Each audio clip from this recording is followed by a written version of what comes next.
1000 টাকা বাঁচাইতে পারবেন মোবাইলের এই কাজটা যদি আপনার শিখা থাকে।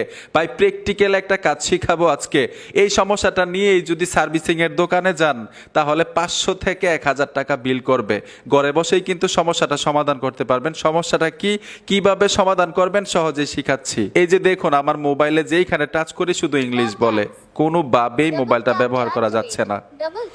যেইখানে টাচ করি ভাই, মানে কল দেওয়া যায় না, কল রিসিভ করা যায় না, ইন্টারনেট ব্যবহার করা যায় না, মোবাইলে প্রবেশ করা যায় না। এরকম সমস্যা কিন্তু অনেকের মোবাইলেই হয়ে থাকে। ধরুন আপনি করেন নাই, বাসায় রেখে গেছিলেন, বাচ্চারা টিপাটিপি করে এই সমস্যাটা করে ফেলেছে। এখন সমাধানটা কি ভাই শিখে রাখেন, কোনো না কোনো একদিন কাজে লাগবে, এখন কাজে নাও লাগতে পারে। সমস্যাটা সমাধান করবেন।